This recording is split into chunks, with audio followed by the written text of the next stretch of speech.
Hiking days are back, finally.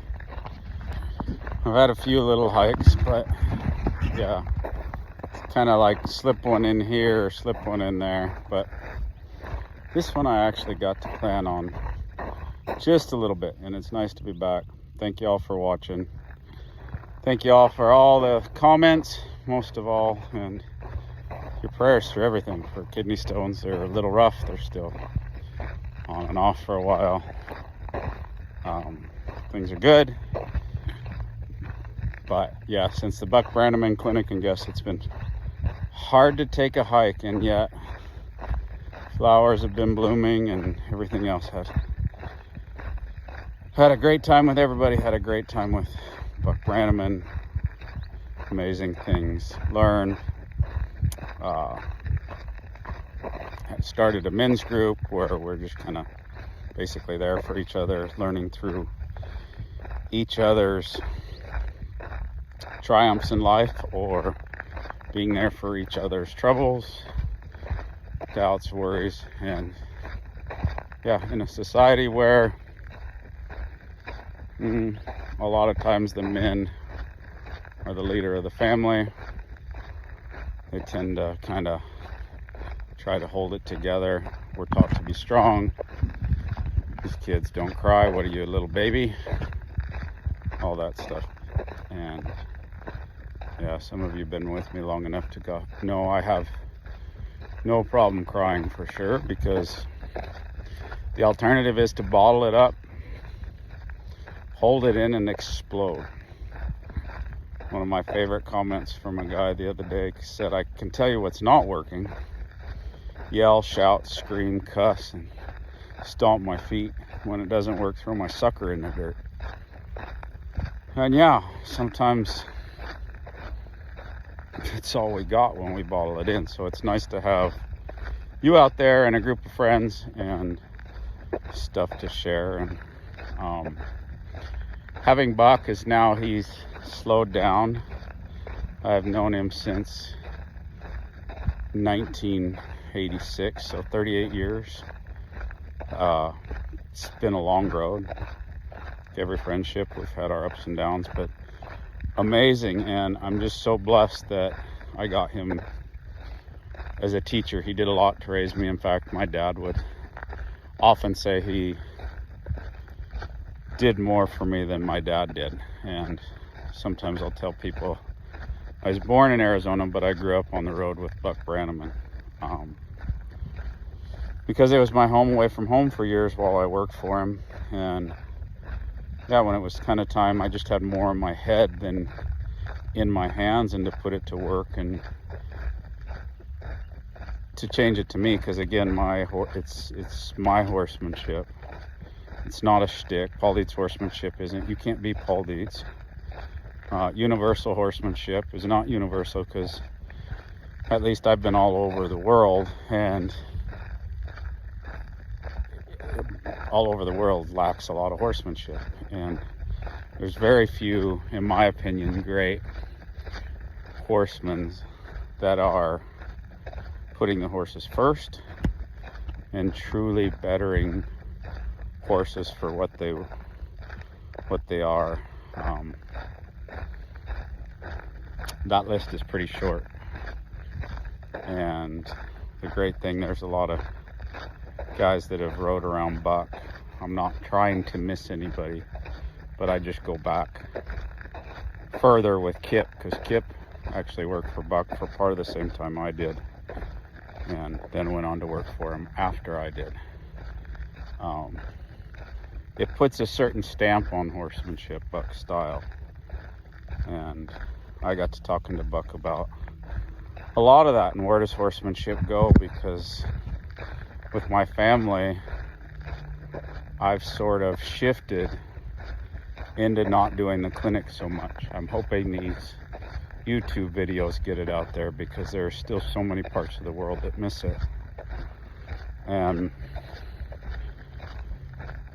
we're still missing it. How do you get the word out, and how do you get people interested? Because I can do a clinic, and I can guarantee you In a 2-hour airport ride, I pass more horses that I could help, that need the help. I pass more people that need the help than I'm going to have at my clinic. So how do you get those people interested? And so that's the YouTube thing for me, is hopefully some of it catches on and people see, and people can see the difference. The biggest thing for me lately has been softness. A lot of people can do fly and lead changes and all the maneuvers, but they lack the softness and willingness of the horse. And that's the true partnership. And that's the true, to me, kind of mark of me being a Christian, is how is it changing my life? It's easy to say, it's easy to go to a clinic, it's easy to learn, it's easy to read. But how do you put it into practice? And do you actively work at it? Do you strive to be better? Are you asking why? I know it's a bit of a curse with my wife. Why'd you do this? Why'd you do that? Because I strive to be better. Sometimes I've beat myself up in it over the past because I want to be better, and I think that's important. Lena. And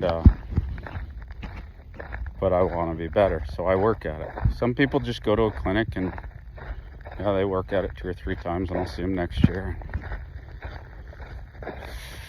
It's hard because sometimes they're not even as far. And then some people have worked at it and they don't feel as far, but from what I see, I can see it changing. And sometimes the change is so slow. And it's kind of like I had a lot of people talking to me recently because I saw some people I haven't seen in a year, and I didn't realize it, but I jumped on a scale and I had lost well over 20 pounds, quite a bit more than 20 pounds. And I didn't even realize it, little by little. Hiking and doing all these exercises, stretching my knee out and becoming more active. Traveling less, not having to be around a truck, drive a truck 2 days a week, sometimes 3 to get to your next destination and things. And then COVID, quitting chewing tobacco, trying to fill that void. But now kind of taking hiking is filling that void when I can. It's amazing. And I put on some shaps. I recently did a private in Illinois outside Chicago, and I leave a pair of shaps there, and my shaps were falling down. I had to poke holes in them to get it tighter. Clothes I gave away, I would now fit in some really nice ones. I was like, wow. So just kind of going through some things in my museum club, and it's that little by little. You don't really see it happening until it's obvious sometimes. So yeah, that's interesting. Then my wife was talking about it, and then she's like, dang, are you okay? I said, yeah, why? A little tired, jet lag, blah, blah, blah. Well, now that you mention it, I really haven't looked, but you have lost a ton of weight. I'm kind of concerned. So hopefully it's nothing to be concerned about. I feel pretty healthy. Feel better walking now and trying to get some air and oxygen. And I know I sleep better, stretch better. Knee feels better. Still dealing with my broken toe, but we'll deal with it the best way we can and walk on the outside of my foot so it doesn't hurt so bad. But life is good. So anyways, I just thought I don't know where I was going. Just thanks for watching again, and thanks for the comments, thanks for your prayers. Life's good, it's changing. My wife's feeling better, still kind of dealing with some PTSD from her horse accident, but roller coaster sometimes trouble, but starting to feel a lot better. And so yeah, thank you for your prayers for that too. I mean, that's the hugest. But we've been talking a little bit about depression, because sometimes both her and I get depressed, and it feels like an attack since the lady burned her trailer and burned our trailer, and she didn't have insurance, and cost us a lot of money. And we thought we were insured.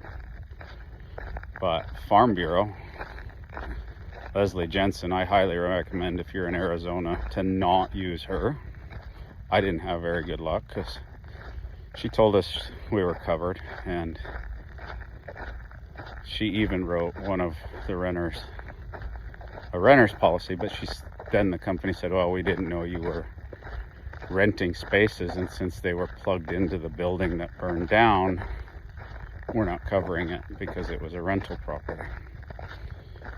And you didn't say it was for renters, and yet we did. And I wasn't expecting the whole building, but we had something that was called other coverage, supposedly that it covered $10,000 per building, which pre-COVID would have covered the building for sure. And God's good, and somebody donated washer dryer to us, but we didn't pay that much for the old ones. We paid something, but a couple $100 or so. But yeah, and then somebody hit our car, and now I feel horrible for her because it was the Tesla, and the Teslas being aluminum, you can't just pop out as good like metal. So it's an electric door, so everything lined up, and apparently her insurance didn't cover it, so that cuts them out for calling them. I was like, well, maybe we should call them for insurance, but turns out they're not covering her. So yeah, it's been a rough year in depression. And it's one thing about it is, we were talking about it the other day, and a friend of ours just got married. His wife asked if she could pray for my wife. My wife said, no, yeah, thank you, no, I'll be okay. And my wife loves prayer, and through her accident welcomed all the prayer, but she sort of dismissed it. And it was interesting, but it's the same thing, is sometimes when it's emotional to us, my wife's kind of a tomboy, just toughen up and stick it, and you're supposed to be better and grit and bear it and have the nice, happy, shiny face, and it doesn't work. And that attack doesn't work. So I guess to close, if you're feeling depressed, share it here. I'm happy to talk with you. I'm happy to pray for you if you are afraid, but find someone to share it with. I've said it before, I've said it again, your pain is not in vain. It can go to help someone. And sometimes it's just nice to know we're not the only ones going through garbage. We're not the only ones that have a mess of junk to throw out on the table. We all got that. So I love y'all. Thanks for watching. I hope you guys have a blessed day.